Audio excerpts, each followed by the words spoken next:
Hello, welcome to the Prospect Podcast. I got my co-host here, Coach D. As always, on a Friday, we're ready to roll. We'll talk some recruiting right now with our guest Trenton Luera. Trenton, welcome to the podcast. Appreciate you having me on. Trenton, go into your background as a player and recruiting, so everybody can really know, kind of where you come from, how you arrived at what you're doing now, and all that.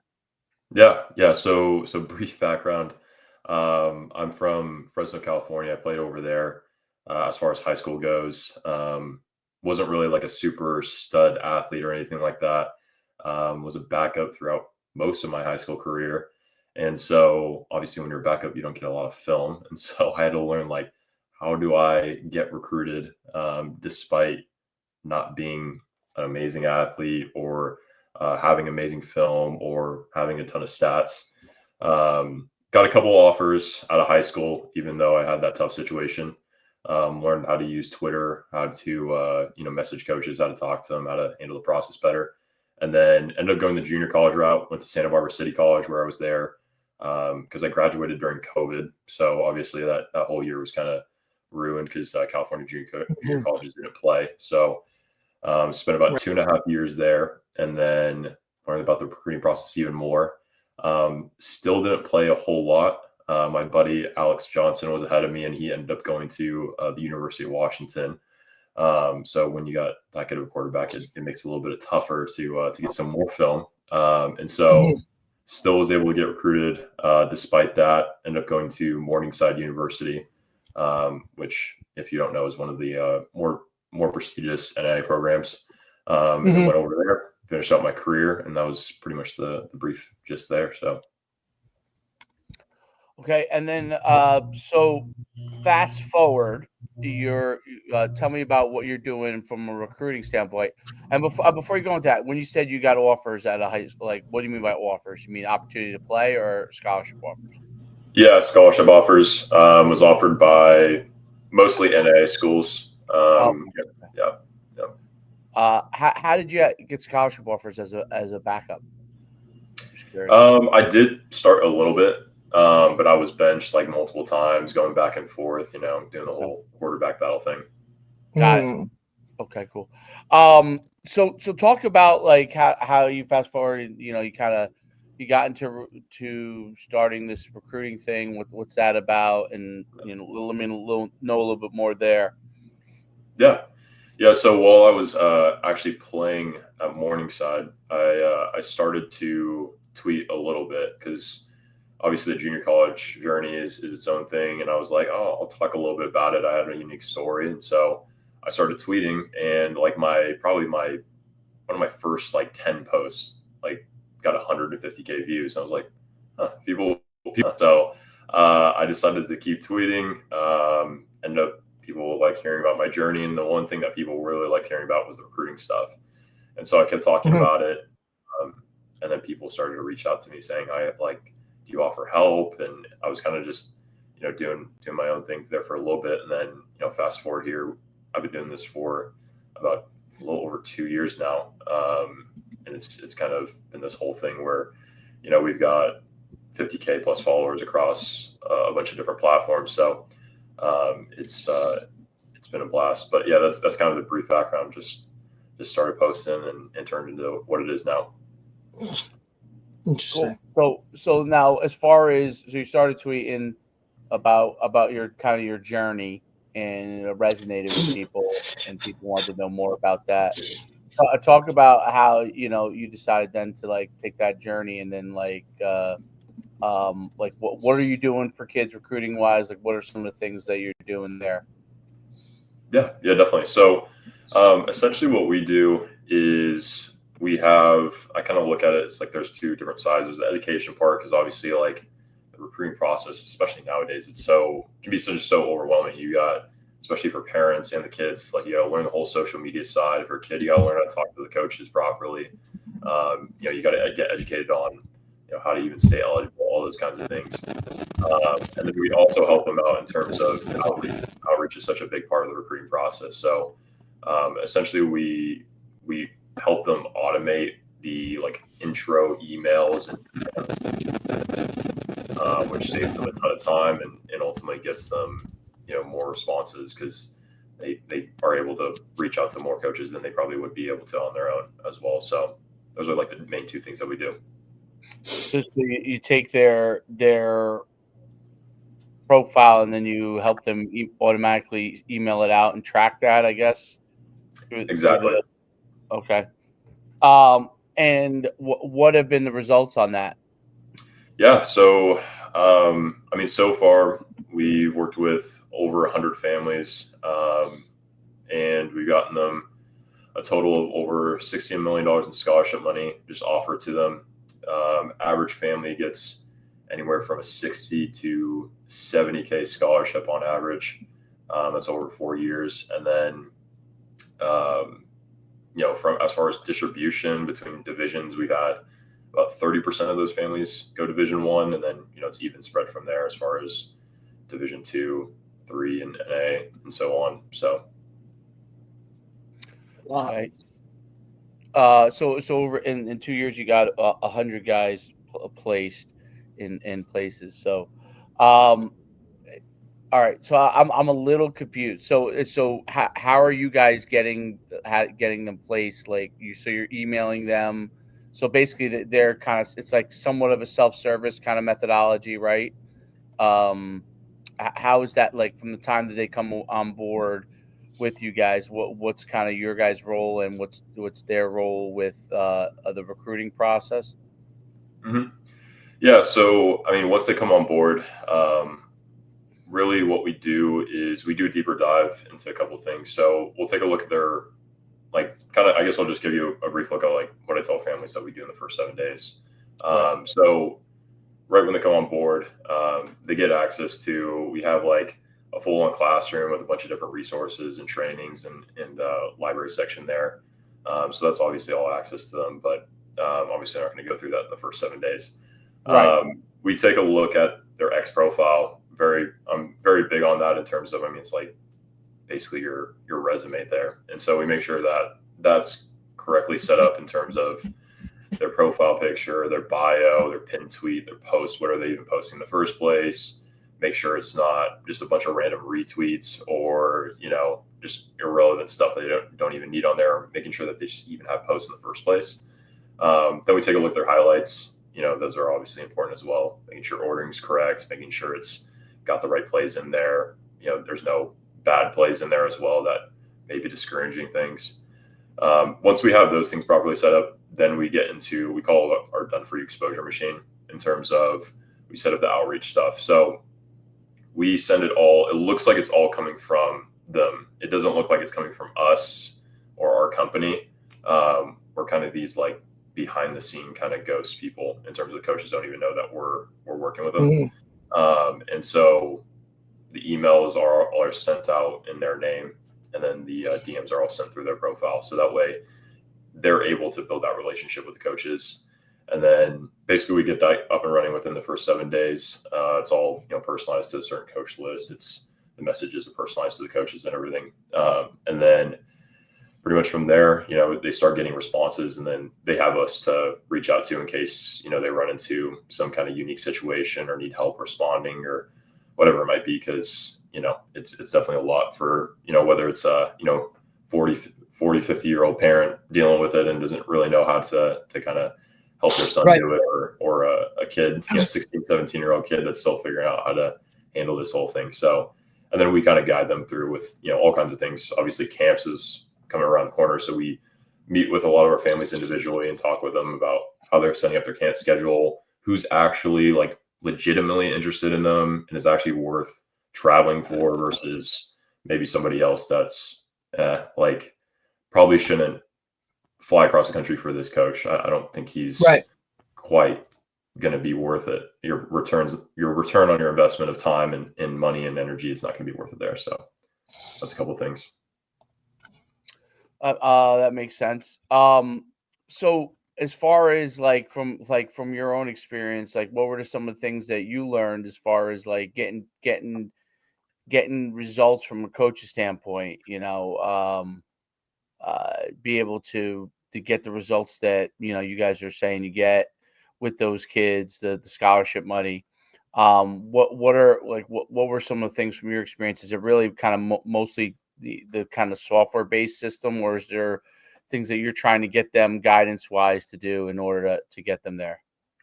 Yeah, I would say, I mean, definitely the software side, that helps out a ton. I think all the families see a ton of benefit in that. I mean, that's obviously just removes a lot of the effort and the luck in the process. I think that's such a huge part of it, and for a lot of the success. Sometimes there's been some big parts of just like the guidance part has helped, but both of those things kind of combine together to where, I mean, I kind of look at it as like, obviously you can get exposure, but and you can get in touch with coaches, you get interest, but if it doesn't really move anywhere, if you don't build that relationship, I mean, recruiting is obviously a big relationship game. The coaches have to trust you, then it kind of just stalls out and goes nowhere. And we see that sometimes, like they'll get responses and they're like, oh yeah, this conversation hasn't gone anywhere. And we're like, what's going on? We'll look deeper into it. It's like, hey dude, like this is the clear reason why. And again, it's not their fault, probably need to do a better job of showing them that, but there definitely is this kind of A to Z path, and but both sides help a ton. I think the exposure part definitely helps out because that's probably the bigger piece of the pie for sure. No doubt about it. And then so when you get like the coaches, right, you basically you plug them into the database, and you have an automated system, both DM and email. And then the athletes are able to, I guess, see who's responding to them, obviously Twitter directly, and then email to get able to track that. What coaches are inundated with information. What separates what you're getting to them over what other people might be doing? Yeah, absolutely. Yeah, I mean, they're getting absolutely blown up by those messages already. So there's a couple things that we do to separate that. I mean, I will say the first part with the emails, the biggest thing was that we do was we're very comprehensive in terms of making sure that we're getting out of the spam folder. I think that's what a lot of families, if you're doing it yourself, is you're probably using like an @gmail.com domain to like send emails, and that's often going to result in going to spam. There's a bunch of different reasons. I could go into a whole another talk about that, but right. That was one of the biggest things that we do. And generally you just want to keep it short because like you said, they're filled with information. They're generally going to, if you catch their eye enough, they're probably going to read your message. They're probably going to check out your film. As long as you're not like hit their minimums in terms of measurables, you're probably going to get that look. Because we can't change that at the end of the day. That's definitely one thing that we have to rely on. So, and then same with the DMs. It's kind of leading with whatever your strengths are in terms of skill set. Hey, if you're 6'5", we're going to use that. If you run a 10-8 100 meter, we're going to use that. We're going to get creative in trying to show coaches the one thing that you can help them benefit in their program, and just at the end of the day, it's not really about getting a response or getting an offer. It's just about, hey, how can we get this coach to watch your film, properly evaluate it? If he likes it, he likes it. If he doesn't like it, then, hey, that's cool. We'll move on to the next guy. And then the other thing is just constantly following up. Like you said, college coaches are filled with information. Stuff is filled up. They're probably not going to see it the first time, probably not the second time. Maybe they'll see it the third time. And then, we're going to keep trying. We've had guys that don't get a response till the seventh time, and they get a response and they finally get an offer on that seventh follow-up. So it's a lot about persistence as well. Coach, when you when you sit down with a family and you kind of go into that aspect of it, when you're talking outreach, are you kind of tracking these guys in terms of level of competition, like, in terms of level that you're reaching out to certain, or is it just kind of across the board? How do you kind of manage that in terms of when we are out, like reaching out to coaches, or, do you track level wise? How do you do that? How do you handle that? Yeah. I mean, it'll be one of the first things that we talk about with the family is like, what kind of schools do you want to get recruited by? Of course, everybody says, oh, of course. one. Absolutely. Come on, man. which I don't blame anyone, because I mean that's everybody's Oregon, Ohio State, Michigan, Notre Dame, you know what I mean? Like it's all the dream world, 100%. 100%. But usually what we advocate for is, a wide net, because you just want to see who you get responses from. And so we try to go across the board, because that way families see a more realistic viewpoint. If you only get responses from D2 schools, which is awesome in the first place, that you're able to get a couple of responses there, but you're not getting responses from Division I schools. Hey, let's focus a little bit more on this Division II area, maybe Right. a little bit FCS schools, and we'll make adjustments accordingly based on the data, is kind of how we try to do things.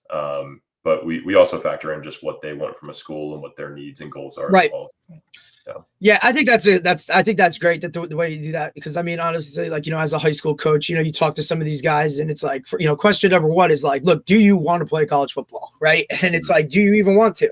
And, yeah, I want to do this. And then it's like, okay, well, look, like, give me a list of schools. Right. And like you said, it's normally, you have some that it's like, okay, well, we're pray to God that this might happen. Right. But highly unlikely, but that's okay, right? Because that's where you start the process along, right? And for the most part, sometimes the disconnect between a parent and a child, right, or a parent and the athlete is there in itself. So it's more like, hey, you need to have a conversation with mom and dad or whoever's in the house, and then create this list of schools, and then we'll kind of go from there. And normally that list, it's very interesting, but I like the fact that you kind of just shoot it all out there, right? In terms of like who you're kind of going after. And then based on the responses that you get, okay, now that to me makes it more real for the parent to see. Cause sometimes, they're in la la land, right? Like they think dreams have like all this craziness of, my kid's a Division I athlete. And really, that's kind of not where we see them tracking. I think the response to what is real, right, what actually comes back, I think kind of puts them in a different mindset as to, okay, maybe that is the level that my son or daughter, right, in terms of whatever, kind of goes with. So that's the excellent way to track it. I see it over and over and over again, where these lists are just like, until they see the real, or until, hey, they go to a camp that's maybe has more of the higher level guys at it, and they don't and nobody talks to them, or they don't get any type of interaction.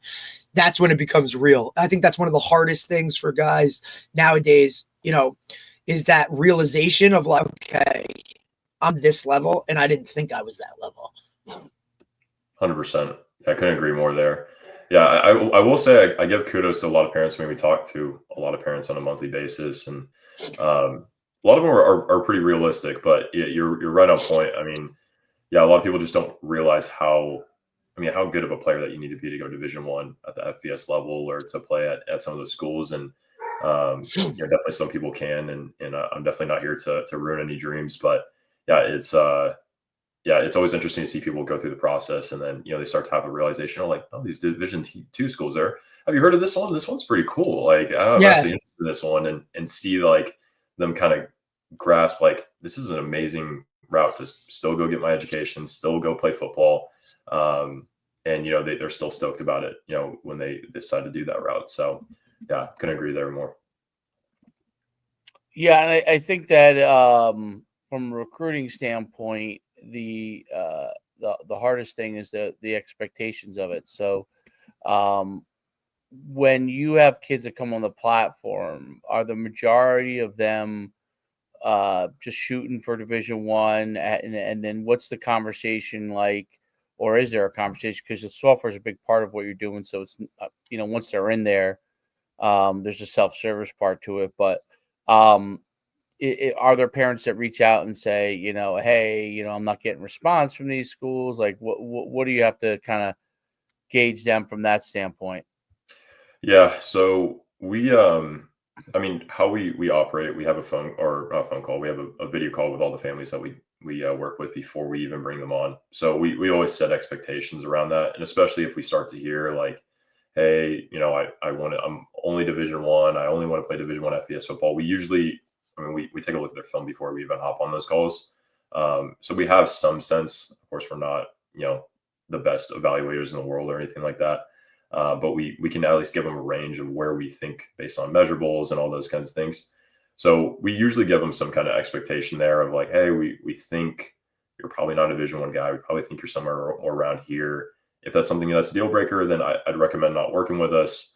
So we're usually able to stomp that pretty quickly and figure out, if they're more open to their spots or, just reset those expectations. But yeah, if families, start to not get responses from schools that they want, we try to figure out what's exactly going on, because it's not always, is it the talent level? Is it, the film?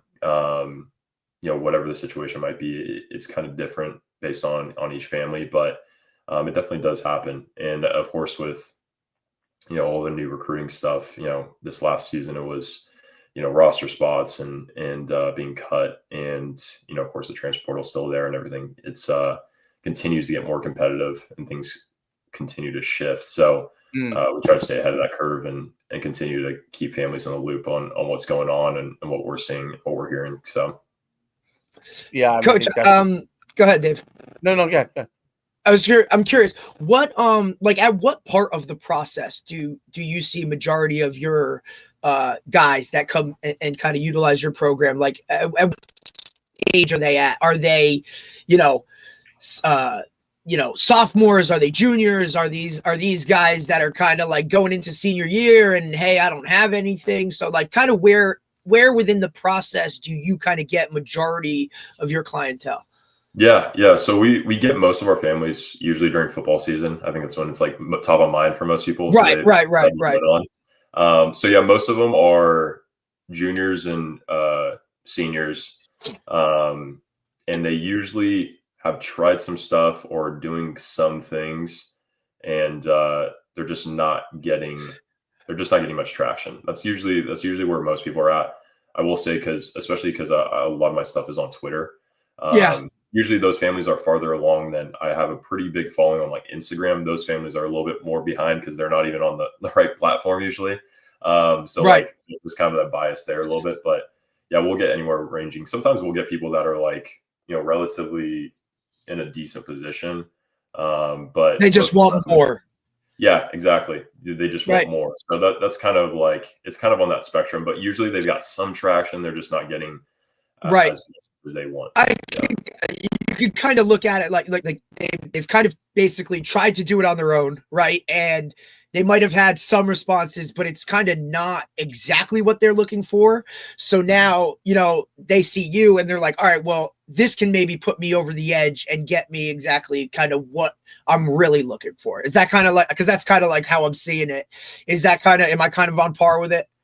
I would say so. Yeah. They're just wanting more. They're just trying to like expand or, whatever the certain is. Yeah, it definitely ranges, but yeah, usually they're just trying to get, more interest, and they're trying to find, different schools, and yeah, each person has a different goal in mind, but something around there. Yeah. Of course. Yeah. No doubt about it. As far as where you kind of see recruiting growing, like what and how it might affect what you're doing. Talk a little bit. Yeah, 100%. It's a crazy world, as we all know. But yeah, I see the Division I FBS becoming. I mean, I think we all do is becoming more of a professional game. I mean, I think that our outreach strategy is very effective. I think that at the FBS level, it's less effective. I mean, you could chalk that up to a lot of different reasons, just in terms of like, it's not like kids that can play Division I FBS football in the first place. But I think that's the one thing that'll definitely affect. And it'll just become harder and more competitive as we go along. If I haven't been paying attention to too much of the whole house stuff on what's going on with the NCAA, but if they decide to continue to cut roster spots at the lower levels like they originally were planning to, then that could continue to affect things and make it harder to get recruited. All those kinds of things definitely play a factor, and just, I mean, they're essentially cutting supply while demanding stays the same. That's not a good thing for recruiting. So I do just see it's going to continue to get harder. It's going to continue to get more competitive. people are gonna put more effort into the recruiting process, and so it's going to become a competition of trying to make yourself stand out and show coaches what you got, which I think our stuff will remain effective, but definitely trying to continue to find best practices and refine our stuff. Luckily, we have some good data on things, so we'll continue to use that. But yeah. Interesting. Yeah, the marketplace changed a lot. Do they even ever ask you about NIL or anything like that? We don't do NIL. I'm not an expert in NIL, so I never give recommendations, but a couple families will ask a little bit. I don't say usually too much on it. Right. Yeah. It seems like most of it is the kind of the automation process that makes you guys really effective in that mass reach out and customization as far as to the coaches, but that being able to reach out to as many places as they can to get them as many places as they can. Do you, so what they're using that program, do you have different levels to your program? Like, do you have a level where people are just kind of in that the software system, and then you have a consulting part, or you just kind of try to stay focused and give them the information, let them use the system? Yeah. So we do have different levels depending on like what they want. So we try to customize it pretty heavily to what the family wants and what they need. Most people, whenever they hear about the automated outreach stuff, they always are like, "Yeah, I want that." That's the one thing I definitely want. Of course, yeah. Yeah. So, but yeah, we definitely have different. I mean, we have some families that won't even use the automated outreach, and they just want, hey, they're just like, I just want access to you guys, and that's pretty much all I need. So it definitely depends, and we try to customize it that way. They're not getting any leftover stuff that they're not going to use. So. Well, that makes a ton of sense. It really does. Well, glad we have you. Derek, do you have any other questions? No, I think you handled it pretty well. Like, Coach, no, I think it's awesome. You know what I mean? Like I said, everybody's kind of trying to find a way to help all these guys out. And, I think by the way that you guys do it, it's kind of, you kind of put it in their hands, right? Like it's like, hey, let us clean this up and then we'll kind of go from here. And look, if you have questions, it is what it is, right? So the simplicity of it, I think, is what will separate, because some of these, it's just like so intense in terms of certain things and whatnot. But look, we all know that the recruiting world, it's an insane world and it's an imperfect world, right? And you could do, quote, everything the right way and still not get what you want. So I think the openness and kind of communication and the honesty up front kind of needs to be, talked about with the parent and the athlete themselves so that they kind of really do understand that it's an imperfect science and it's never going to be right. And it doesn't matter because at the end of the day, like there's probably a right fit for you in terms of a school that you can go to, but you also have to be willing to kind of, up and down with that, right? Like there's some massaging that has to happen in terms of give and take.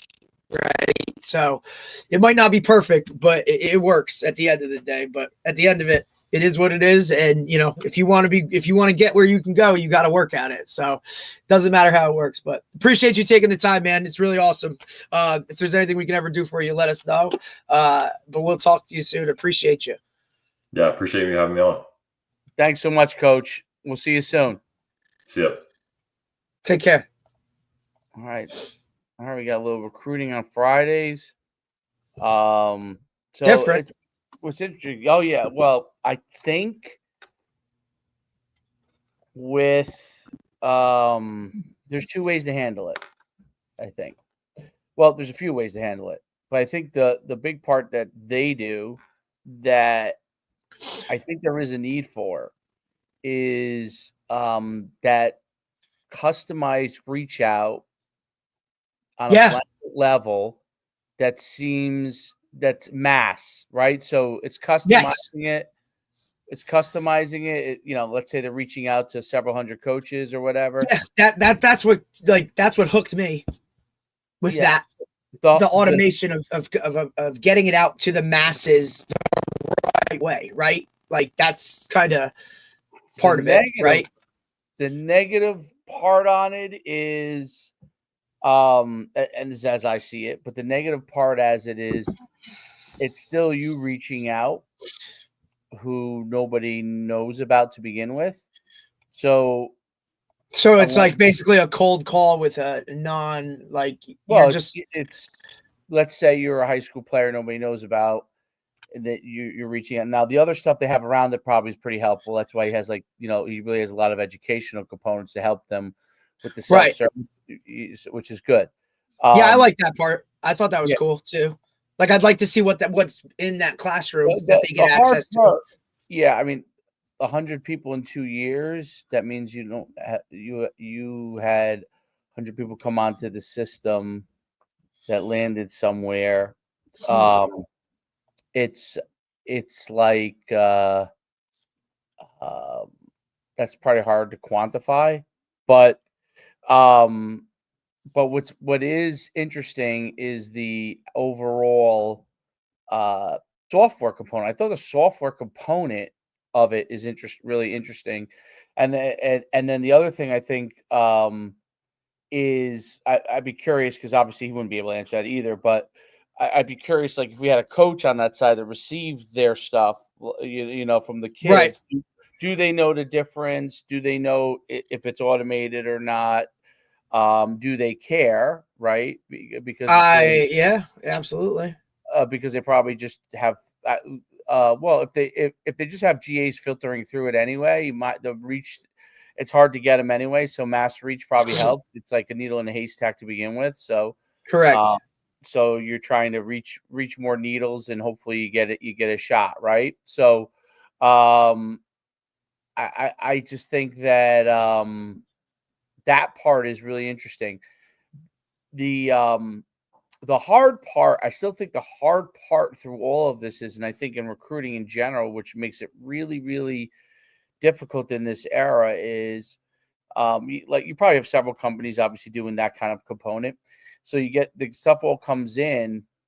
There's still like this, like, it all ends up keeps coming back to them seeing you, right? Because and that's the one part that, like, we could the difference between AI for an accountant, right? Let's say, for example, like, Derek's an accountant and Derek crunches numbers. Well, I go create an AI system that can crunch the numbers better than Derek can. I could kind of replace part of what he does, right?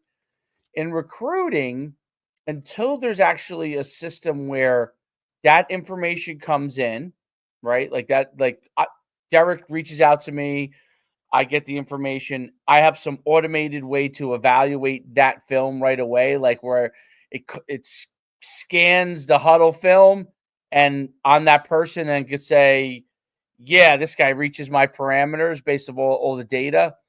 Until that happens, it's still an eyeball thing, right? It's still me as the coach looking at it and saying, hey, this guy fits my profile. This guy doesn't fit my profile. I need to see him in camp. I don't need to see him in camp. And it's still a difficult thing to get around unless, you obviously have some extreme measurables, right? Height, side, speeds, or whatever type thing. Well, that's what I'm wondering this. So let's say you create something, right? And all right, now this obviously, but I mean, this is one way to do it, right? Like, if you could ever, like, if you could, which I'm sure you could. So a film gets brought in, or a film gets sent in, right? And right away, like, all right, it's positional, right? So I'm not, okay, hey, he's a wideout. Okay, he's under 6 foot. See ya. Cut them all out. Every film that comes in under 6 foot, we're not even looking at, because I don't want any receivers under 6 foot. Correct. How do you take that, wash it right out, right? All right, 40 time. All right, he's a wideout. We're only taking guys that are in the 4.5 to 4.7 range. Okay, everybody that's not gets wiped out. I wonder if you could create a filtration system. I think they like have that. I'm sure. I mean, if you think about it, I mean, it's so.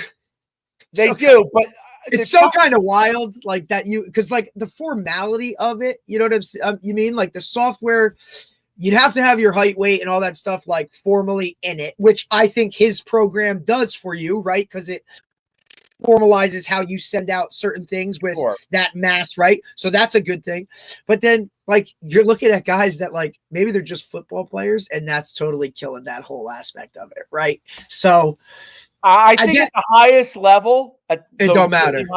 I think at D2 and D3, and maybe some of the FCS, you have to be careful of filtering out a guy who might be slightly off on the measurables, but is a great football player. 100%. Think what has happened, if you that's what I meant. Like, you know what I mean? Like, I think that's happened at Division I. If you really look at it, I mean, there are exceptions, right? You show up at camp, very few, Dave, but very few. Like, I'm saying, where are those? Let's say you're 5'8", you showed up at camp and you ran a really good 4. I'm saying you ran a 4.45. Okay, and they're like, I prayed for it. I prayed for it every night. Right. So I've been asking God for that shit since 2002, dude. Like, God damn. Maybe a few years though, reverse engineer. We could go back in time and you could redo it all. I just want to run down on kickoff one more time. And you could choose, Derek. You could choose one skill set to improve on yourself. If you could choose one. Oh, that's a loaded question, dude. That's a loaded question. You have to choose the one. You have to choose wisely. But let's say you go and you run a 4.45, right? On their watch, which means he's short. Key verbiage there, on their watch. On their watch, he's short, but he's super fast. Okay, I see him run routes. He's you're like a Wesley Welker, right? All right, nice. I end up offering that one guy, right? The rest of the guys, I think you could do that with camp, right? The rest, absolutely. You don't have to worry about it with the rest of the guys. You could just filter at Division I. But I also yes, absolutely. Guy shows up at camp is phenomenal. That doesn't fit anything.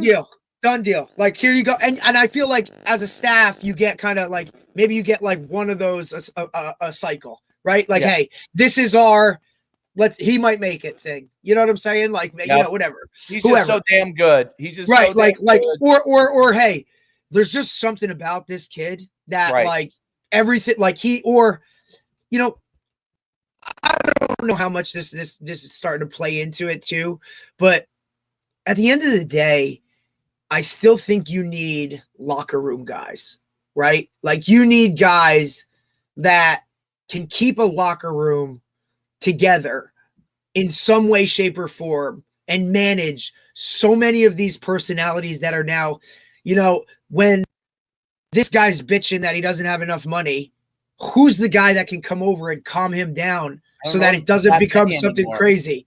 Bro, there's not many anymore. Dave, I was having this. There are. I would say on the best teams there are, even still.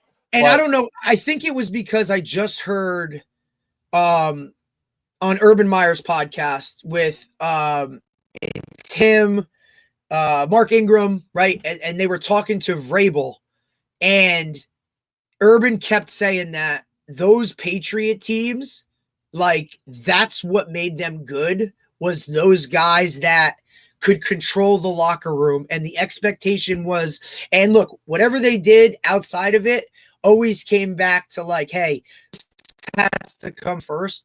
And like you said, there's not many of them, because I was having this conversation with the coach the other day of like, when's the last time you were around like a true captain? Like, one of those guys that just everybody respected. They said the tough things, like that type of stuff. So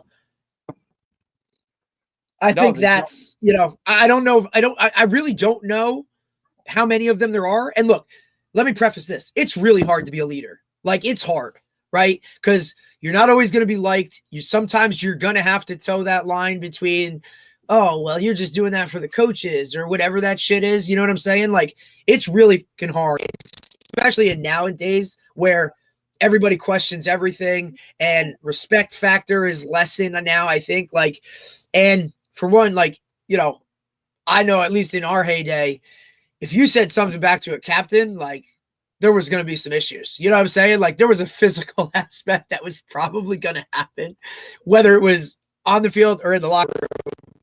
But I think it's really hard to manage or have those guys that are in your locker room that can control and police all of that stuff to make it work so that, guys, like, we all have a common goal of we want to win, right? Or I question this, is that even the goal now of guys playing college football? Do they even give a shit about winning? Or do they just want whatever it's about them? I think a lot of it depends on the place now and maybe the coaching culture. So, like, you know, at Ohio State, I was gonna say, shoot me an example. Like, shoot me an example. Like, what college do you think that matters more? My dog went crazy downstairs. It's pretty funny. So so I would say like Ohio State, right? So let's use Ohio State as an example. If you were to use Ohio State and say, do they have a pretty good culture? I would say yes, right? Because it passed from Urban Meyer to Ryan Day. There's some level of consistency there as far as philosophy. I mean, Day's different, but there's some carryover, and it's obviously they've had a lot of Day's success. Definitely different. Yes, but he started at a good spot, right? So he's been able to continue to elevate it. He doesn't seem to worry. Like, it's almost like he has such He blocks out the noise. He kind of blocks out the noise, and he's the ultimate. I think. Like, he's just focused on coaching, and I think he puts the guys in place to handle all that. And I don't think he has to. I think he's motivator and all that kind of stuff, but I don't think he has to. I think sometimes he comes across like he's not, and I think that kind of pisses off. I think he's got guys in place. I think he's done a good job with that. I think the one guy that totes the rock for him in terms of like staff is Hartline, like his OC, right? So I think Brian Hartline does a shit ton. He's an Ohio State guy. And he's an Ohio State guy. And, you know, I mean, look, I don't think he's going to be there very long. I think he's out. That. I think you have more of that now at the highest, on the best teams, because the head coach, he's got to do so much other shit, dude. He's going to spend time recruiting his own roster. You know what I mean? Like, making sure guys he's got to be financially and all those things. Dude, so it is so like, look, there's no. Who was talking to me? I was talking to. I mean, Division I is highest level is very, very different. So different than the other levels. I don't think people understand that, and he just just referenced it, right? Like, Division I is becoming professional. Like, it is a business at this point where, I mean, look, you're seeing guys hired. Meaning the power, that's what I was going to bring up. I was going to bring that up too. There's now a separation between, like, the bigs of the world and the top guys and everybody else. I mean, like, for me, you want to, and I don't know, I think the cutoff, I don't know where it kind of is and isn't. I'm sure we could go through a list, and this would be a good podcast, or a pretty cool podcast for us. We could go through however many Division I football playing schools there are. What is there, like 100 and so, over 100? And we could say Power 4, big, like, name might be in a Power 4 conference. 60 of them. That's it. They're in a maybe. Right, and some kind of like fluctuate here or there. It's like baseball. It is in terms of players. Maybe even more like almost like you know what? It's European like soccer, where it's like soccer where you go from whatever level. The second level is still a pro level, but it's not paid well. Yeah, you might be making $500K. The highest level, they're making buku, right? Yeah. Right. So I don't. And then they have a third level, which would be like, the group of whatever they call it now, which is like the third level of pro. And then FCS might be like, I mean, if you use baseball is a good analogy. The only thing that's different about baseball, in my opinion, is at the AAA level and AA level, you don't have the facilities that these guys have. You don't have shit. Yeah, but neither do some of these guys. No, but I'm saying, like, if you're So like let's say Ohio State was considered AAA. Like I think it's higher than that. Like I think it's like that, you have the Premier League and then you have the league right below it. Though if you've ever seen those stadiums and the level below, awful, bro.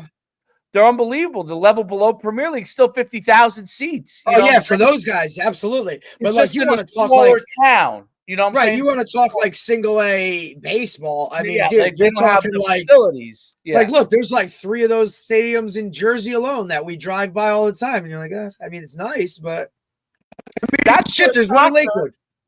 That's where soccer. Yeah, but that's because I think soccer generates more revenue on the no matter what. You know what I mean?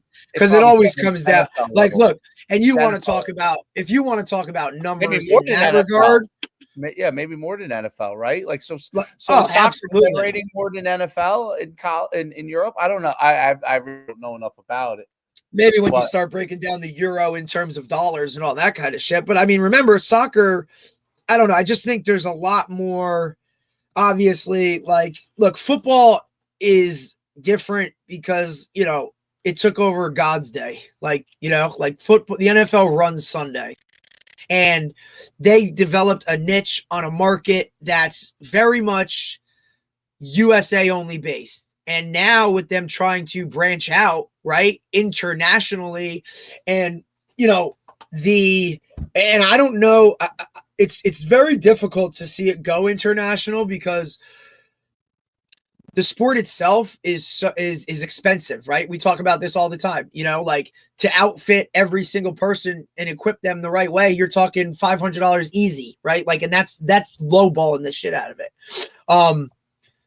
It's a game that you have to practice a lot more than you play, right? So internationally, that's like, I don't like really like, I just want to play games, and especially young. To develop it from young kids, like kids just want to play games. So to have to teach them to practice, you got to trick it. So I don't know internationally if it works like that, look, you can go play a game in London and Germany and Mexico City. And, I mean, look, I think they're doing a great job with that. All right. That's pretty cool. But now you're talking to sacrificing like the actual guys that are making money. Like there's a lot of shit that goes into traveling to London for a week or Germany for a week. Like that has a huge play on the actual season. And they've already kind of expanded it into, an extra game in the year. And look, at the end of the day, like if you ask the players, I guarantee you they would eliminate preseason and say, we don't want to do it. It's just another moneymaker for the NFL, right? Like that's why they continue to do that. But if you think about an NFL season and how long it actually is, right? Like, and the wear and tear that goes into it, there's no wonder that the rate of being in the NFL is only for what it is. And, so you kind of look at all of those things that, why would I play this game where I can't play it for very long, right? Whereas soccer, you still have 50-year-olds running around out there on the soccer field. So I want to read this to you because it's interesting. So the top soccer premier league programs, our revenue is like just Man U is 837 million, Manchester United 770 million, Arsenal 716, so on and so forth. The top NFL, the teams average 400 million. You have the Cowboys that are making north of that. They're like, yeah, they're different. So they're slightly under. They're in line with Premier Soccer, but maybe a little less. Top college athletic programs. This is going to blow your mind. Okay. So I didn't separate out football, but overall athletic programs. But obviously, football and basketball are the vast majority of these programs. So in 2023, Ohio State did 280 million in revenue. Texas A&M 279, Texas 271, Michigan 230, Georgia 210, LSU 200. What's crazy is they're making in revenue like only half of what the NFL's making and maybe a third of the Premier League. It's so much money, the college athletic program. So how about the valuations? This is crazy. So the NFL team valuation, Cowboys are 10 billion. It might be more now, but this is like 2023 data. Rams are 7.6, Patriots are 7.4, Giants are 7.3, so on and so forth. The college athletic programs, Ohio State is valued at $1.3 billion. Yep. Texas, $1.28 billion. Texas A&M, 1.26, Michigan, 1.06, Alabama, 978 million. I wouldn't doubt it. That's like, it's almost like a parallel. It's lesser talent-wise. Because the talent is not at the same level as the NFL. But the overall amount of money they're making is very close and may eventually be on par, right? Like that's the crazy part. I think it's a lot, like I said, but I also think that the way, I mean, this is just like, if you think about like college football in the South, that is their NFL team, right? Like, and I'll stand on, like, you know what I mean? Like, we live in an area of the country where it's pro sports, right? Like, we have two of everything here, right? Like, we got two NFL teams, we got two NFL teams, two NBA teams, right? 3 friggin' hockey teams. Okay. Like, we have it all, right? Like, but it's all pro sports. Other states, areas of the country, they have nothing else other than, Alabama football or whatever, even the pro sport markets that are around certain areas. You could probably argue that Duke and North Carolina basketball, college-wise, is way bigger than the Charlotte Bobcats. Like, you know what I mean? Like, in some of those, now it might not, I'm just saying, like, that's where I think the separation is, and it's different, is, those teams over there too, like, that's all they know. Like, that's what they do is soccer, right? Like, and the amount of games, like, I literally just heard Julian Edelman reference it. And he was talking about how he went to a Premier League game and like, people are just, they're so in tune with the game. Like, they're watching the game. Right. And like, to a point where Julian Edelman's like, I'm trying to get a beer and it's like nobody's around because they're just watching the game. Like, they actually care about the sport. Over here, it's more of like, hey, the bells and the whistles of it, where, hey, I need a shirt. Okay, here's money, right? Or, hey, I need more. Like, that goes into it more, where I think the money just gets crazy. You know what I'm saying? Like, I would love to see like the ticket sales in regards to, like, and I don't know how big colleges work. Like, if you're a student at Georgia, do you get a free ticket to the game or do you have to pay for the game? Like, you know what I mean? Like, how does that shit work? Like, University of Michigan. You pay. They all have lotteries and stuff. So see, that shit's wild. Like, really? Like, you're making students pay to, like, they already pay how much to go to school there. Like, now I pay to go to a game? See, that would piss me off. Yeah, you pay. You pay, dude. The student section, it's probably less money than the other sections, but I mean, I think about like Krzyzewskiville, a Duke game. These dudes are camping out, waiting in line to get their tickets. You know what I mean? Or to get into the building. Like, that's the level of dedication. Like, and people obviously will pay, right? I just saw a little bit of a thing where the division, like, the lacrosse, the women's lacrosse, I guess their NCAA tournament is somewhere else and it's hard to get to. So, like, a lot of people like weren't there to support them because it was like hard to get to in whatever way. And the men's are somewhere else. But look, at the end of the day, I think it comes down to like revenue and all those kind of things. But like I was saying, some of these places only have their colleges to support. You know what I mean? So, what professional in Ohio, like, you're going to go to an Ohio State game because, yeah, I guess you could Cleveland Browns, but like, really? Like, would you rather go to an Ohio State game or a Cleveland Brown game? Like, you know? There's no doubt. I mean, I think that is you're right. In certain places, the college is the pro team. And Alabama. yeah, I mean, there's no, I mean, there's nothing. So they Nebraska. are and like I could go on and on. That's what I thought was similar to the European model because correct. Because you have the big pro team like Manchester U, obviously, that are in Manchester, but in your hometown of, let's say, Butler, okay, you have a pro team, believe it or not, in soccer, right? You have a pro team. Everybody goes to watch that game, and everybody in the town surrounding it, right? So they'll get 40,000 people to a game, but there's only 20,000 people living in Butler. You know what I'm saying? So everybody from around the area comes in to watch that game, and it's that's what a college town is like, right? So a college town, it's University of Michigan, right? Like, just look at the size of their stadium. Yeah, 100,000. Penn State. Probably one of the better examples. Penn State. Like, I would love to know what they're, I mean, they're a state school, right?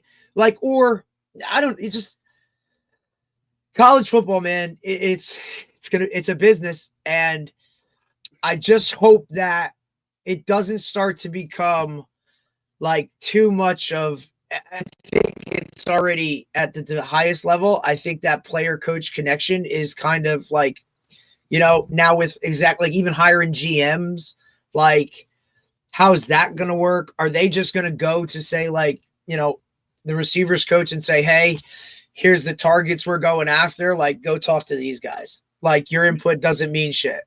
Did you see the video of where Dan Lanning jumped in the pool with the player that committed? Yeah, and then the kid decommitted 14 days later. Is that crazy? That's the whole thing to me. That's the shit that pisses me off. Like, not pisses me off, but – and look, that kid has the right to do that, but here's the extent that this guy is going to get can you see your – like, listen, I consider myself, like, players – I have always got along well with players. Yeah, I think I'm that. Yeah, I think you're that too. Like, I always got along with them. I've always understood their side of things. Yes. As a coach, a college coach, I think you almost have to be willing to just swallow a little bit of your soul to get the players you want, because you have to. Absolutely, dude. You have to do things like that. Jim Harbaugh, right? Sleeping over kids' houses. Like you know what I'm saying? Pride is not important. You don't need pride. Like, it's not. Well, also, if it's not about like it's such a business that you don't even care. Like that doesn't. That shouldn't bother you. Like like he's a really respected guy. I thought it was pretty cool. And he's been. I love that kind. I like really cool. But now he got. I love that kind of shit. Like, he potentially gets burnt by it. Like, I just think that part of it. Right, that sucks. And you have to, like you said, you have to swap. But I think if he just goes, it's hard to come in the office. Could you imagine going in the office after that? Like, you have to be able to laugh at yourself. I mean, that's where I was going with it. Like, you have to be. And look, you Coach have Palazzo, you can't take yourself seriously. Coach Palazzo from Montclair State, I think, said it the best when we had him on the show the other day, especially for being at the level that he's at. He said, like, guys, and you heard him. You guys could go back and we could cut up the clip if you want to. And he said, look, I can't get salty when a kid doesn't want to come to Montclair State because he wants to go somewhere bigger. Like, I can't take that personally, whatever. You know what I mean? Like, or if he says he's coming to Montclair State and then gets a legit opportunity to go somewhere else and go somewhere else. Like, how am I can't now take that and get us. I think it's another like jump in a pool as like, hey, I got my guy. Well, I think it's like, well, now what he jumped in the pool because he was excited that the kid committed. Is that what is that? Oh, I think so then what the hell? Like, to me, that's all right. We were pumped. All right. The kid made a different decision. I jumped in a pool. I think his response to that, if he now goes and owns it and be like, you know what? The next kid that commits, I'll jump in a pool too. You know what I mean? Like, I also think he's that type of coach, like kind of like Dabo was a little bit, right? Like he was that kind of guy that would do some shit like that or whatever. Like I don't see Urban Meyer like going to jump in a pool. Like, you know what I mean? I'm sure as hell wouldn't have seen Nick Saban go and like jump in a pool. I don't see like Greg Schiano go and jump in a pool. I think guys just approach it different. Would be like, I ain't jumping in that pool. You want to come play for me, or you don't want to come play for me? Right. I think Jim Harbaugh would jump in that pool. I agree. He's now. I think guys like that are just a little different, right? Like, even look at your NFL coaches. Some guys have that cool vibe to them, right? I think Mike Tomlin is the ultimate example of like guys respect him for who he is. He's real, but he's also. But I'll tell you, I bet you Mike Tomlin would jump in the pool. I'm not saying he would. I'm saying he does. The guy who was probably the LA Rams guy probably would. McVay. I think Mike McDaniel from the Dolphins. Gruden would. Dude, have you jump in the pool? Have you watched any of Gruden's unboxing? Any of his unboxings? Bro, somebody's got to teach that dude how to open a box before he loses a finger. Like, how fucking hard is it to like use a box cutter to open tape? Like, I almost feel bad. I'm like, dude, that knife is way too easy. I'm like, that knife is way too big, bro. Like, we don't. I'm like, I get it. You're an NFL coach. We're like, holy shit, dude. Like, have you never unboxed anything before? Like, well, that's what I'm saying. It probably went through such a process that he had so many staffers open boxes that they're like, hey, you're wearing this shirt today. Hey, here's your shoes. Should we take them?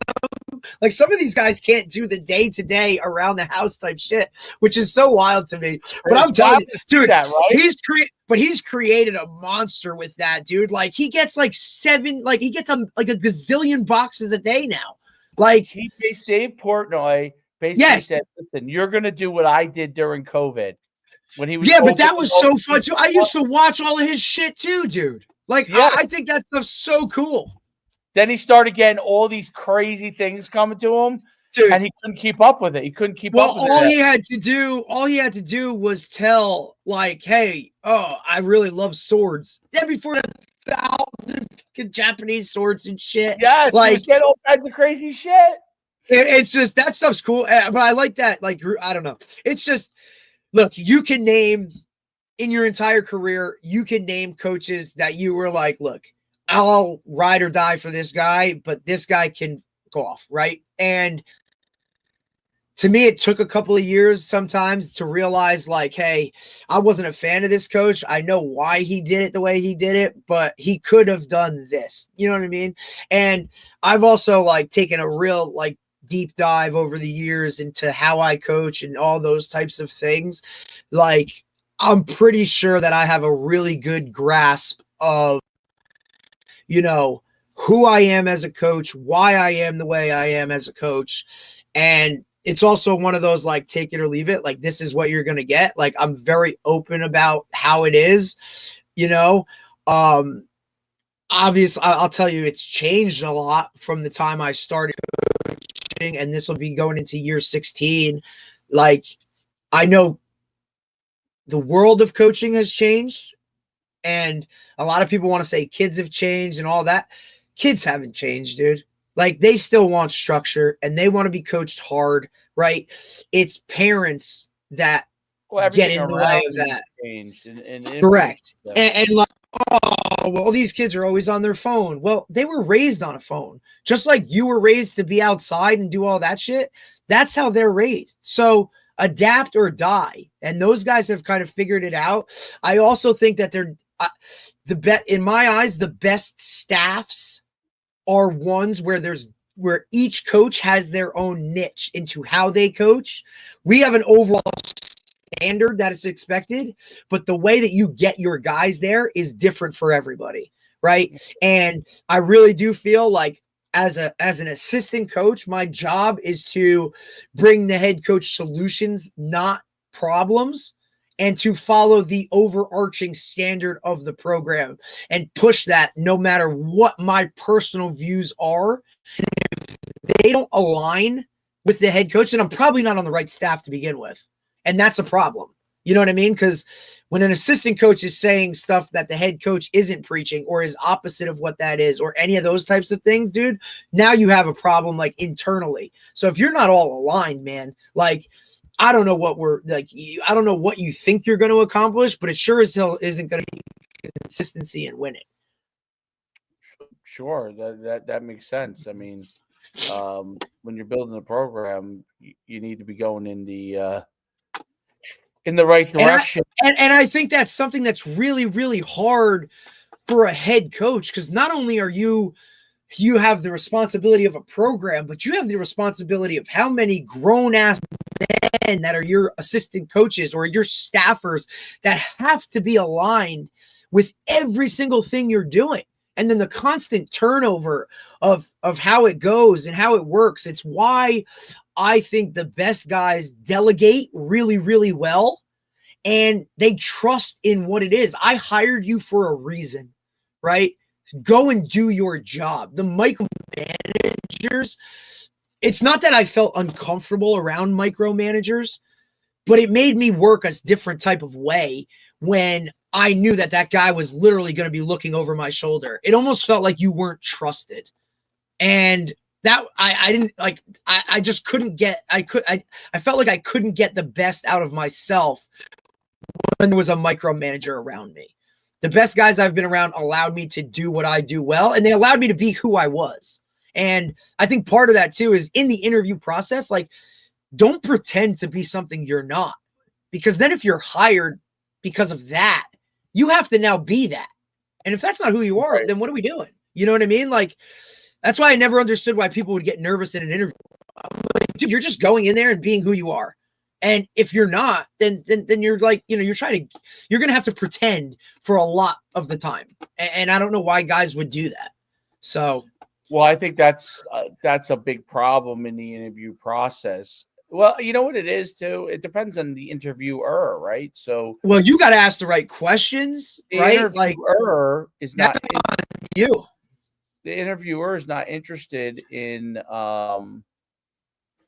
like there are people that interview that are really just interested in the fluff, you know. So when they interview, they ask questions and they end up choosing a person that doesn't like is just pretending because they're pretending. You know, I don't know if that makes sense. Right. No, that makes complete sense, dude.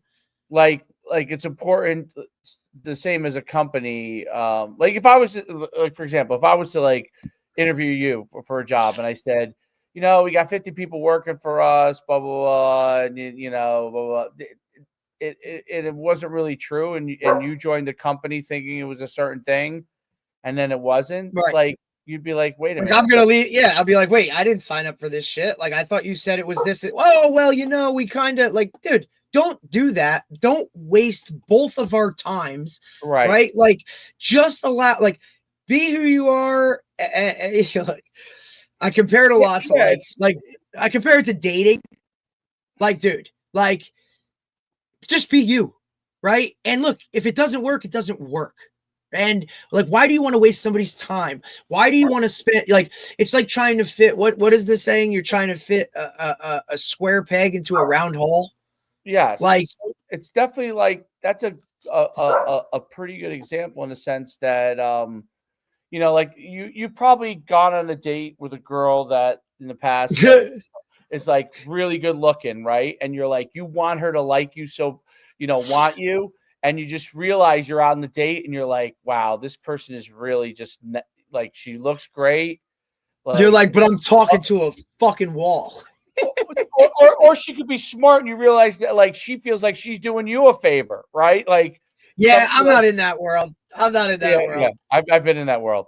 So I could only, and look, I could only imagine what it's like now with like this interactive dating shit where like everything's through an app. Like, you know, you used to just roll up and be like, yeah, you want a drink? Like, now it's like, we're going to meet on a date. And like, here's your profile.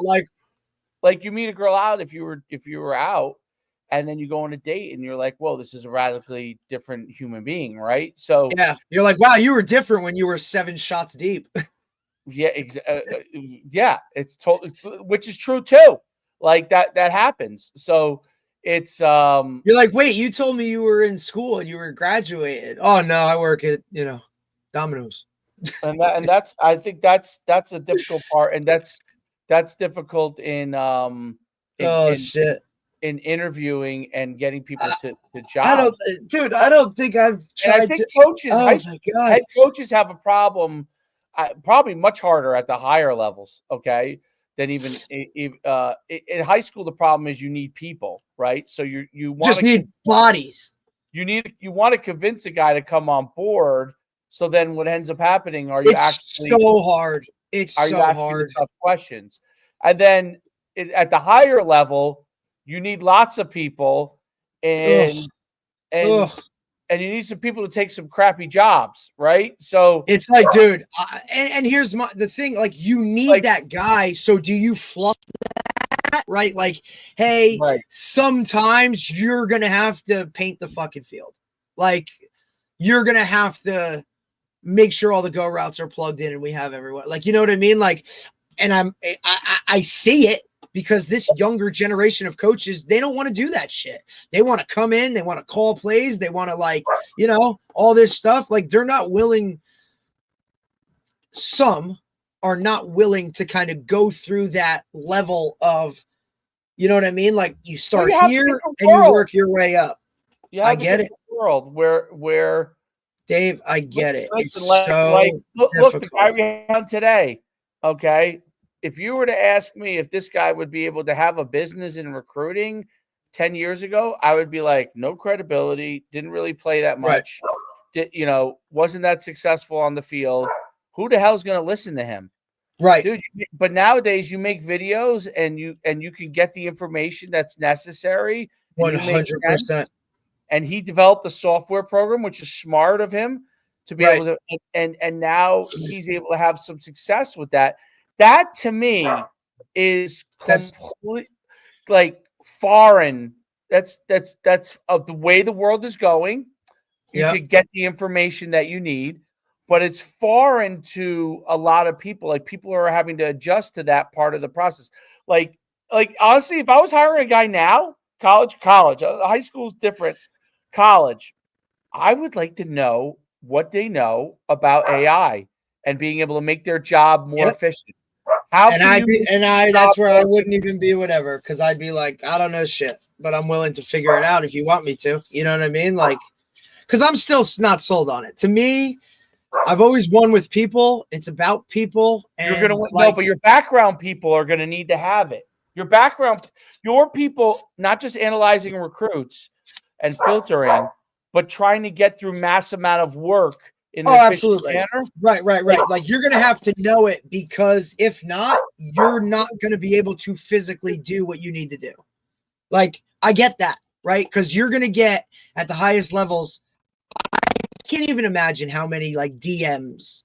Like, let's reference Drew for a minute, right?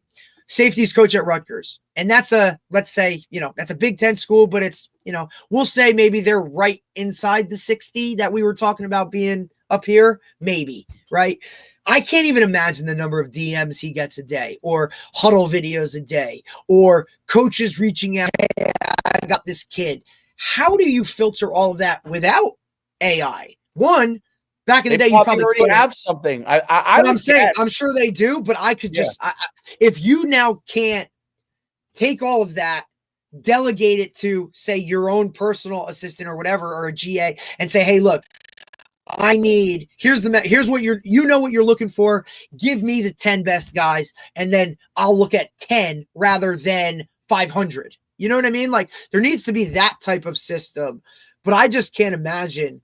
Whereas, think about the daily tasks. So I'm going to go to operation sides of it. What's the budget we have for NIL? What's the budget we have for travel? What's the budget we have for putting guys on the road, right? The more efficiently and effectively you could do that, absolutely, the better you are. So, like, if you're a young guy and you come in and you could let's say you could develop your own little scripts that help you with those things. Think of how and that's more, where I think, but how, I think how that's effective you'll be. also, I think that's also part of the damn job is like, because now what's your ultimate goal? Do you always want to be an assistant coach? Do you want to become a coordinator? Are you looking for a head coach? And if you are, what level do you want to hit? Are you an NFL guy? Do you want to stay in college? Like, what do you want to do with your world? And then that's where you develop and formally, like, look, I've been putting it together for the 16 seasons I've been coaching, right? Is ultimately what I call my head coach binder, where if I ever were to be a head coach or interview for a head coach, here's everything I have, right? Here's my book. Here's how I would approach this. Here's my drill book. Here's my positional stuff. Like, here's everything I have that I've collected over 16 years. And here's the system at which I execute it at, right? Here's the game plans. Here's all of those types of things are in that binder that I could pull out at any moment. And you're constantly working on that and tweaking your drill notebook. It's just a matter of taking it from like the old school way where we used to handwrite everything and do all of those things, making it now like, okay, now it's all on, a USB. It used to be a little USB that you had everything on it. And now how do you formalize it? How do you structure that? How do you continue to evolve with that? And now it goes from USB to the cloud, or now it's at the touch of your finger that you have all of those things. I think that's part of your job too, is to develop that as you move forward, right? Like, and you got to be to me, if you want to be great, the detail at which you need to put things into it.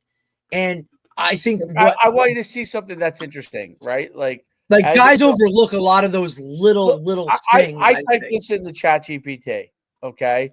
Develop me a practice plan for wide receivers that is needed for 2 15-minute segments that are key to getting better each day, a 4-day plan that includes all the skills to make them elite D1 player. Okay. Like, this is what like young guys are doing to help. Like, all right, here are the 4 days. Here's each segment, 1 and 2. Day 1. Yep. Here's your segment 1 drills. Here's your segment 2 drills. Day 2. Now, here's your and so it goes through each thing. Now, I'm not saying that it's perfect. It seems pretty good actually. But here's my, like, it's amazing. Right. But let me now go and play like, devil's advocate a little bit by literally just going and making it that easy that could just spit it out to you and not have to go through the actual work to find all of that on your own or talk to other people that would tell you to do that. Does that cut you short in another facet?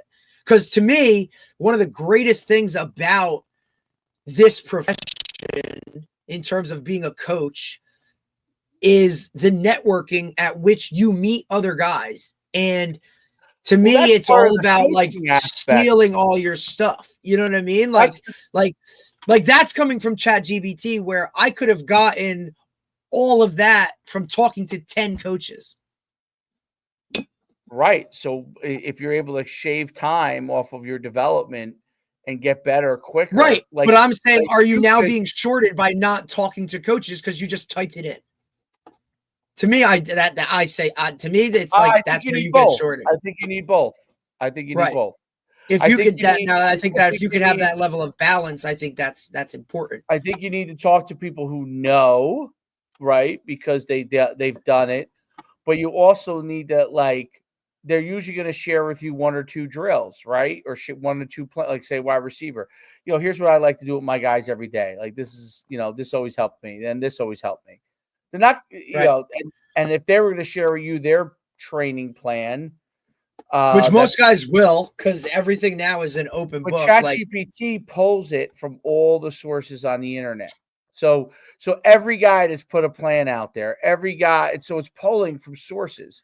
So it doesn't mean it's correct, 100% correct. You have to still look at it, but it can cut down your time to implement things. It can cut down your time, and then you could focus a lot of your time on, is this working or not? Like, is this what I'm doing?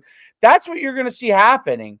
So, like, what's going to happen is you're going to have the old coaches who know what to do, who are really good, who have the skill sets of all the years of knowledge. And then you're going to have a lot of younger guys that are going to come into the game that are going to develop knowledge very, very quickly, and then test that knowledge to see if it works, what they've been able to garner, and to see if they can accelerate more quickly in that process. Absolutely. Because look, if there's a benefit to it, if you can accelerate quickly, you could rise up the ladder faster in college, and if you can rise up the ladder faster, you get paid faster, right? Because you start out very low. But is payment the ultimate goal? I would say a lot of the college coaches, yes, 100%. Yep. And you see, and that's where I have a serious issue. If you're chasing a paycheck, then I don't think you're in this for the right. How many of these guys are going? If they weren't chasing the paycheck, they would stay at a place for more than 1 or 2 years in college. Well, unless they're chasing a level. No, I'm not talking about when they get fired. I'm just saying, but I'm saying that, I'm saying if you're at one place and you really okay, but it's a Division III, and you ultimately don't want to be out of Division III, then you know what I mean? You're chasing the paycheck because you're still chasing going to the highest level and chasing a level of. But I'm saying performance slash monetary. Performance slash monetary.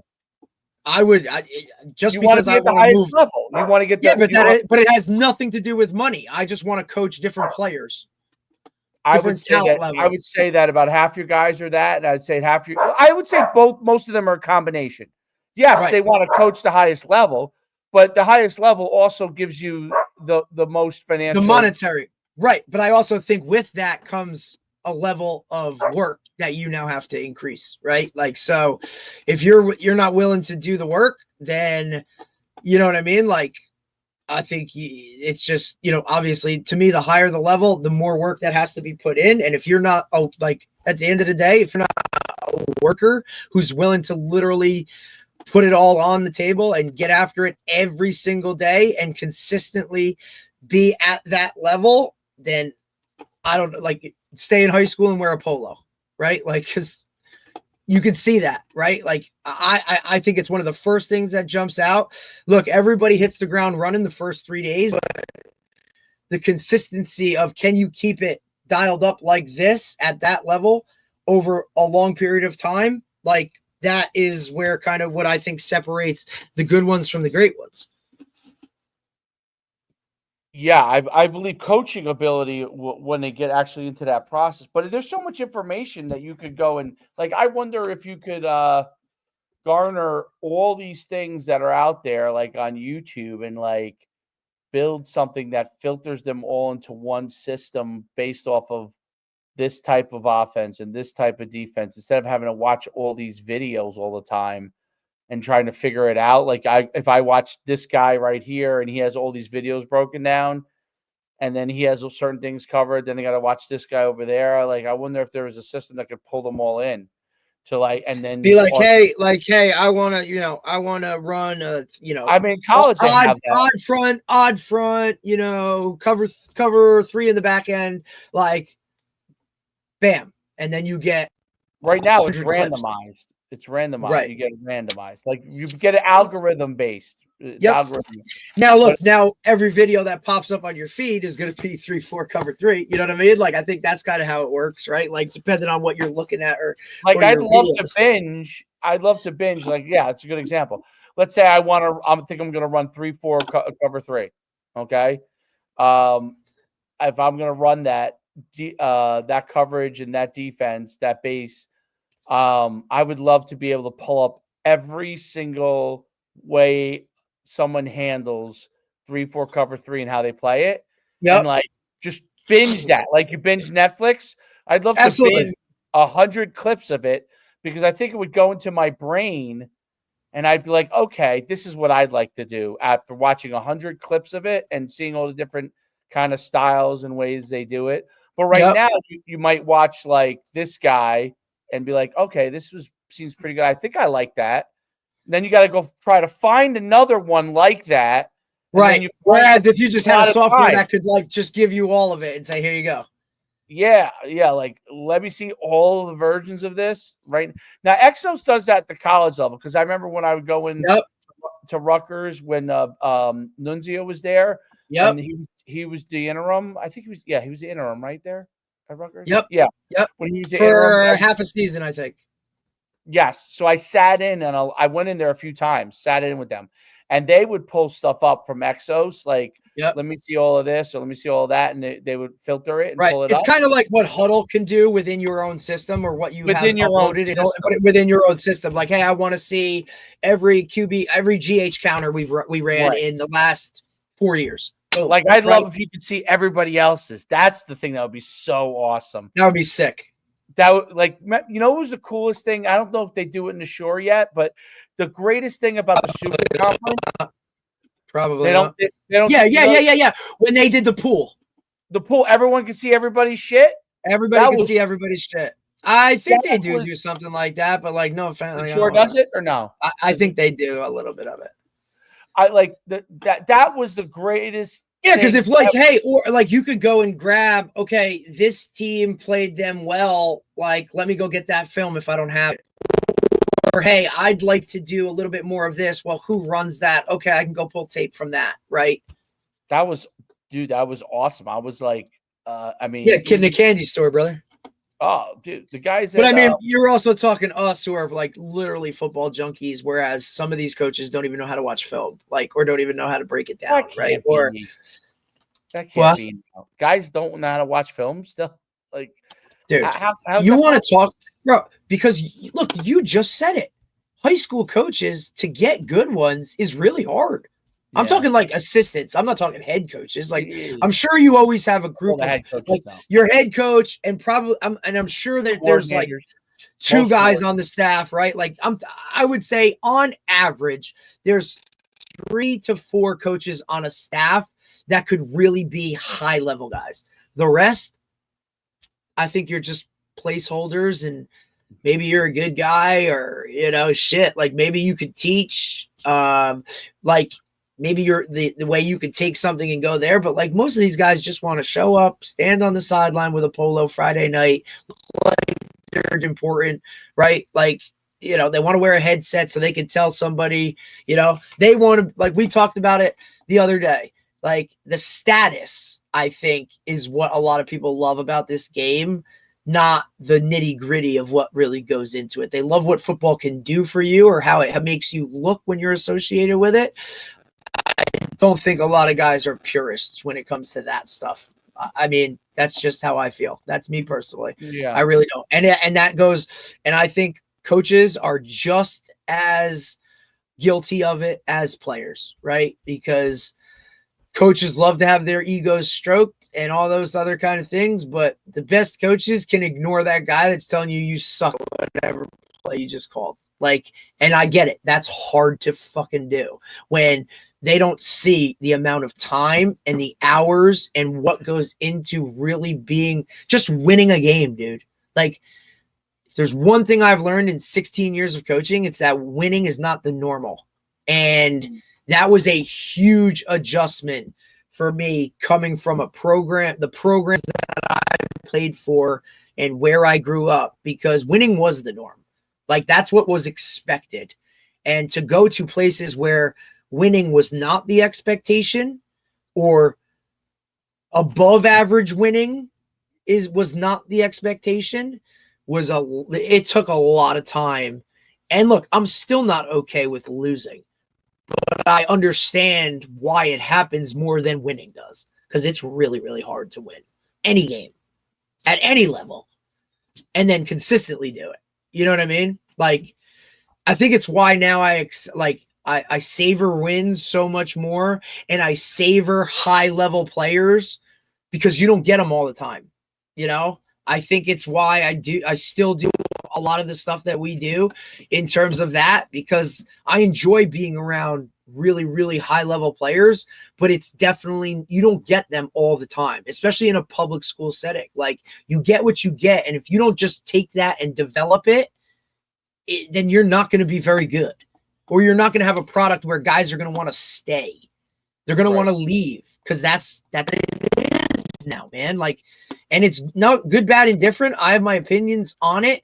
I understand it. I think it would be very interesting. Like, if I took my high school self and put myself in high school right now, how would I handle this process or go through it or whatnot? Because I think it's extremely interesting. Same for you, right? Like, highest of the high level athlete with opportunities to go all over the place and do things, right? Like you might have left UConn and had an opportunity to go somewhere else and make money and really be like the focal point of something. You know what I mean? Like, or maybe you go and maybe you take a track route rather than a football route. Like, who knows, right? Because the opportunities within certain things are just different now. I never thought I was talented enough to in track to really. Yeah, so I would have been a decathlete where and I had very good jumping ability, but I didn't have like I wasn't like Do you think you could have developed that? the only reason I know that it would have been hard is because when I was in my mid-20s, I went and did a couple of decathlons. Like I trained, I scored 6,400, and within a year, I probably would have been on pace. I was figuring out the math, like what could I cap out. Now I was older, so I still had some knee issues at that point. You know, maybe I mean, but I ran a 10,900 still. But I was I figured my cap was somewhere around between 7,500 and 8,000 if I hit it right. Like if I nailed it, you know what I'm saying? That would be my cap. If like I PR'd and everything in over the 2 days and I trained for maybe another year or so, I figured I could probably get to there. But that wasn't going to be enough. You know, track, it's really not enough. Like, because you got to be, if you're not like, I could have maybe gotten to the point where I could qualify for the Olympic trials, but I wasn't gonna finish in the top 3 to make it to the Olympics. You know what I mean? Correct. So it's so cutthroat from that level. Like I wasn't that level of athleticism. I would say I was like there's elite level athleticism, like you say, like a Tyreek Hill, like guys who could do freakish things. I was below that. Like I was below that level. I was a very, very good athlete, and I could do a lot of things, but I was not that fat. Like when you tell someone you can run 10.9, yeah, that's fast, but that's not, you know what I'm saying? Elite it's really fast. It's not elite fast. I do feel you know this way like, too, there's a difference. Absolutely. But I do feel this way, and I'm curious to hear your thoughts on Football, it too. you Like, get away with being that. do You're actually you? fast in football. I feel like personally, and this is not a knock on anything, right? Which usually when you preface that, it's going to be taken as a knock. If I had gone or I was surrounded by better players throughout my career, I would have been better. Like, you know what I'm saying in that regards? Like, because we were I was in a different era. That wasn't possible, really. I could have went to Bergen Catholic or St. Joe's. That's what I mean. That's what I'm kind of referencing. Knowledge-wise, I would have had.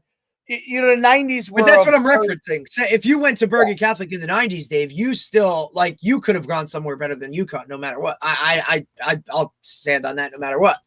Just like if I had gone to say Del Barton, like I wouldn't have been at Sacred Heart.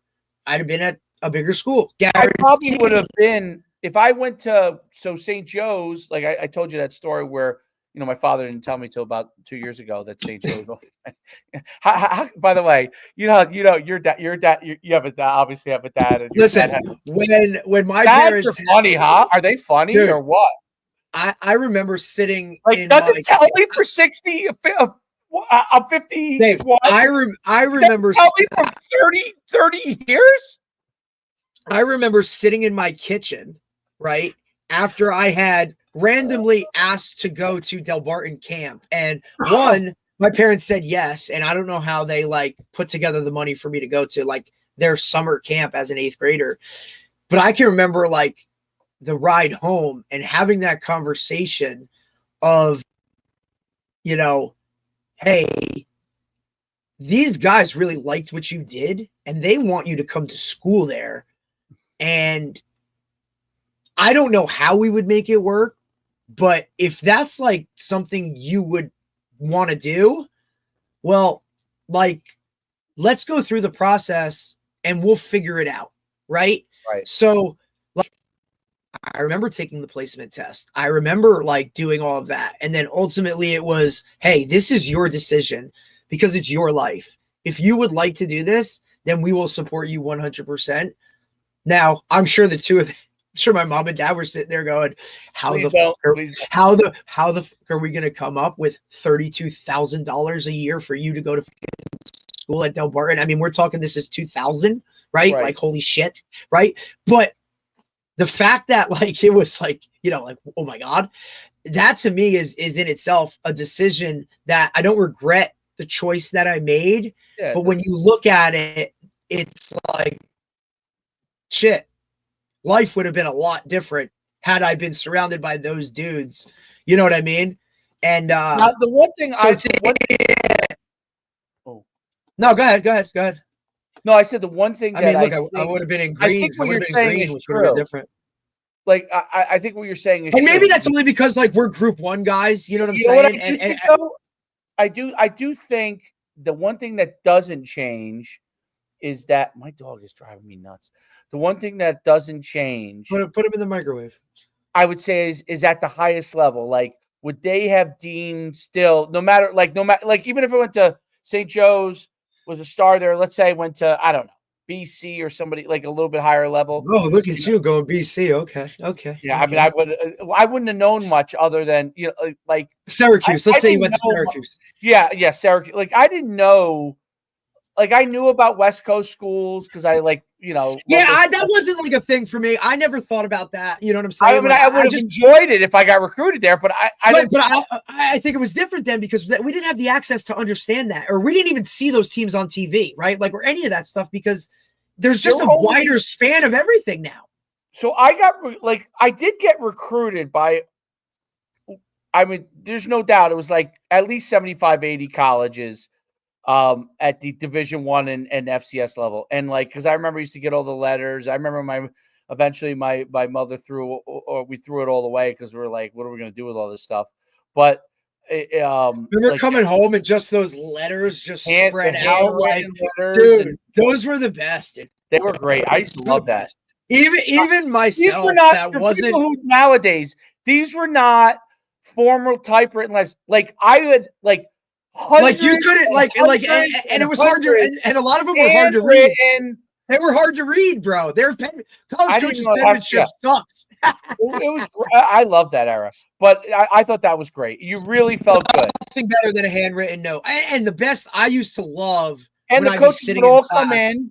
They would all. Absolutely. Every coach came in to see me. Like I remember when those things were fucking awesome. That was great. Like, that's what I think these kids don't. Like, that's what I think they're missing. To them, it's like, what is this? Like why? Vanderbilt came to see me. Cal came to see me. They almost look at it like it's a. They almost look at like, why would I get a handwritten letter? I met all those coaches. Stanford. I met all. So it was. I was like, you know, I would say that today's era, I would have been I would not have been the highest level. I would have been I would still be the same level. What UConn is now, right? They're a Group of 5 school. That's what I would have been today. But you're right about maybe you could have gone a little bit higher level. The only thing I don't like, if I think about it, like the one thing you can't change is your kind of your genetics, right? So my genetics. I blame my parents every day. I'm like, thanks, guys. 5'8", short, stubby. My level of stop for me may have been where I was. I worked out for NFL teams. I could have went to the CFL. I could have went to arena ball. I happen to have an MBA, so I was like, you know what? If I'm going to make $40,000, I'm going to make it. You made that. I'm going to make it working, right? So. Right. But I didn't get picked up by an NFL team. I know what it's like to have an agent and all that stuff.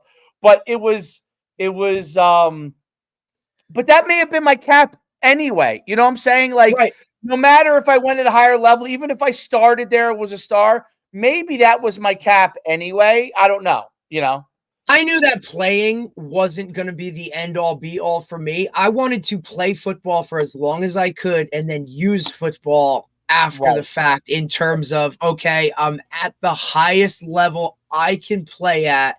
Now I'm going to GA for 2 years, and then I'm going to attach myself to these coaches that I believe in what they are or who they are or how they are, and I'm going to follow them. Hopefully I create an impression that they want to take me when they take that next job. That was my entire philosophy going into it. It's why I chose Sacred Heart. It's why all that. And then life throws you curveballs, bro, and you have to make decisions ultimately for, you know, what it's going to be. But I knew I wasn't going to be. I was just happy that I was getting the opportunity to play at that time, 1AA non-scholarship school, right? I wasn't salty about not getting a scholarship full. Like, you know what I mean? Like, I understood it.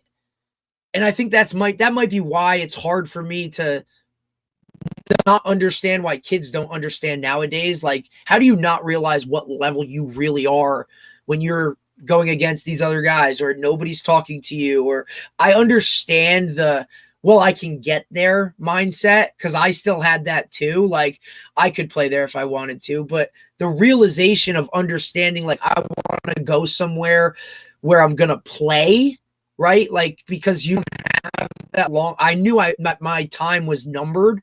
Like, I never thought about reclassing, even though it wasn't like a thing, but like, I never thought about doing a 5th year at Hun or any of those types of things. Like, I wasn't going to do that. I didn't want to go somewhere where I was going to red shirt. Like, why would I do all of that just to say, hey, I play at this level? Like, I was comfortable in what I did. The only thing that bothers me about my entire career process, all that thing, there's 2 things. One is that I never won a state championship. I lost in the finals, and that drives me insane till this very day. And then the second thing is that in college, I never had the title of captain. And I understand why. I'm not salty about it, but it bothers me because I always thought I was a pretty good captain in terms of, you know, locker room guy. In college, you're talking about? Yeah. In college, that was, and I like, look, I get it. Had I gone to Montclair State from the jump, I'd have been a captain. You know what I mean? Like, some of that is back and forth. And yeah, you're game day captain, or you're, you know, hey man, you're really the captain of this team, but like, you don't have the title and all that kind of shit. I get it, right? Because I do the same thing with my players. But the fact that, like, in the history books at Montclair State, they say captains for the 2007 team, like, my name's not on it. And that bothers me a little bit because, like, just bothers me personally. I don't have, you know, contention with anybody. I just always thought that, like, that to me was the ultimate goal, honestly, of being part of a team, because I loved that team concept. I loved the locker room. I loved the ability to talk to every position group and be cool with every position group. And everybody knew, like, you know how college is, dude. If you play offense, you don't know the defense. If you play defense, you don't know the offense. Like, I knew everybody. We were all cool. Like, that's one of those things. But see, like, I don't think guys would even bring that up or even talk about that nowadays. Like, that's not like a goal. It's like, how much money can I make? I really would have didn't give a shit. Like, wait, you're going to pay me to do this? You're going to give me something? Like, wow. Okay. Thank you.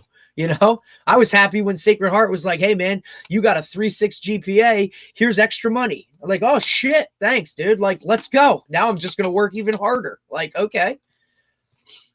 Yeah. Well, yeah, that's definitely, and everybody has their own, I guess, fuel that fires them, you know? I remember when Hargroves told me, he's like, hey, you would have been captain if you didn't have a year where you had to sit out an injury. And I just knew that meant that the players voted me captain, and for some reason the coaches were doing something different, and I didn't really. Well, politics, you know what I mean? And look, I understood that through the whole. I understood that the whole politics. There's a politics aspect. Yeah. Right. And I understood all that shit, like, from a very young age, right? Because look, I was never going to be. I just was like, I just like, hey, that's kind of part of it. And I think it's the way I was raised too, because my parents were always like, look, there are going to be some things that are out of your control in life, and you just kind of got to roll with them, and you can't play the blame game or be, soft about it or allow it to affect you to a level where it's going to bring you down. You just kind of take it in stride, move along, and kind of go with it.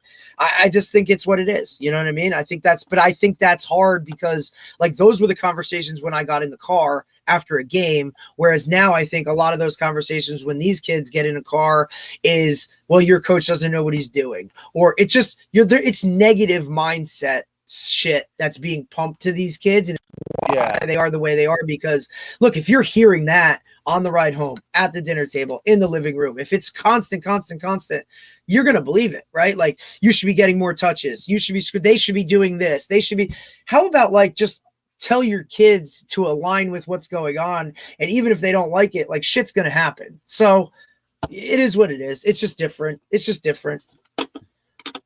You're 100% right. I mean, it's a different era, which I don't like being that old guy that's like, oh, well, you know, back in my, I don't like that shit. I don't want to be that shit. Look, it is what it is. We're in it. I'm here. At the end of the day, it's all still the same focus. We all want to win, and I want to freaking get you to be the best player you can possibly be. And we're not comparing to anything else, right? Like guys now, like, you know, for example, like maxes, right? Like we do maxes at the end of this like whole thing, right? Guys' numbers are incredible, right? But when they start comparing the end all to others, well, I'm not this, I'm not that, I'm not. Well, there's so many factors. Look at where you started and where you went to, because his max number might be more than yours, but he didn't move from where you did. You know what I'm saying? Like, I think social media, if there's one thing, it's the ability that everybody now sees everything and they can compare, right? And those comparisons sometimes can crush people. It's like, dude, the 40 times you're looking at are guys going to the NFL. You're a sophomore in high school. Like, we're in a different year, dude. Like, you liked my reference yesterday. We're talking Harry Potter, bro. Yeah, that's a good reference. All right, man. Yeah, I'm sure he loves Harry Potter. I'm sure that came out of nowhere. He likes Harry Potter. He only because his friends. He's it's about what you're surrounded with, dude. He didn't know much about it. We don't watch it, you know, so he didn't know much. Look, and the books. Good luck, bud. Holy shit. I think they might have read, maybe in school, maybe they read one. No, I'm already like the fact that we have a high school class that's Harry Potter. The only reason I can swallow that pill is because the teacher's daughter is one of my better flag players. So that's why I swallowed it. Like, but there you go. It is what it is. If she comes out wearing a fucking cape and a wand, I got problems. Like, if she catches the ball better, you don't care. As long as she continues to do what she does for the next 3 years, like, you know, and we'll be out of here on a scholarship. My first girl to have a scholarship for flag. Like, I'll freaking wear a cape and a wand myself. No doubt about it. All right, man. Great episode. And I think we're back. We may be back on Monday. No, Tuesday we have Shanae Howard, so that should be really good. That'll be great. Yeah. Yep. Yes. And then Wednesday we have Anthony Van Kuren, the head coach at FDU. Oh, that's good. Florham Park. And then Thursday we have former Rutgers player Kevin Mallist coming on, buddy. The defensive lineman, right? Yes, sir. Maybe a linebacker. He might have been a linebacker, but he's doing some like I want to say he's in like the NIL world player type development kind of gig, but still linked back to Rutgers a little bit. So look, I know everybody's involved in the world now, but I'm saying, and look, you know what it tells me? There's a lot of money involved now. But I like bringing some of these guys on to kind of sift through what it is, because that's what, like you said, everybody is this now. So like to bring these guys on and for you to hammer away with like these questions that, you know, because we know kind of like what it is. He handled them pretty well, I thought he handled them pretty well. I think I think, like you said, like everybody's gonna have their own whatever. If he's got a niche, I think, you know, he wants to really like hammer down and continue to do what I he's think you doing should just double down on that software. on that software, dude. Like, can And you copyright that? Because I asked him if he had copyright other that, services. I was actually think hoping he would say he doesn't, because I think if he hammers down in that niche, you'll get a he'd lot be of able to sell that sign off up. to somebody else, dude. Imagine Yeah, if he got everybody to like. Imagine if all of a sudden like that became the software that you needed. Yeah, that's what I'm saying. Like, you could get 10,000 people on that. 100%. Right, and it's working for people, and you don't need to do the other stuff. Like, as long as it's working for See, people. I think that's same with coaches. Everybody tries to do too much, dude. Keep it simple. Be really good at what you do. Find you whatever helps you, and then you're good. He's probably at a point, my Right. guess, he's trying to figure out, will it make him enough money if Correct. he doesn't do other Right. things. But I feel like if he makes the software, I hope he stays in it, man. If he knows how to make the software as good as possible, and I don't know, he may not, you know what I'm saying? But if he does, then he's good. There's something there to that. And hell yeah. There's a value to that mass reach out. Absolutely. You're just trying to get, like, you want to start to get the in nowadays age. I think everybody is looking. You're just by, but you talk about it all the time, right? Like, for example, like invites to camps, dude. You got to invite 1,000 kids to get 50, right? Right. So the mass that literally you could probably plug in there and send that based off. Hey, this is going to get sent to every Division II school in the country. This is going to get sent to every NAIA in the country, right? And like, to create that, now you can sift through and kind of, okay, where was the responses that we got back? You know, that's, I think, something that he can kind of take a next step with. No doubt. All right, man. Talk to you later. Bye.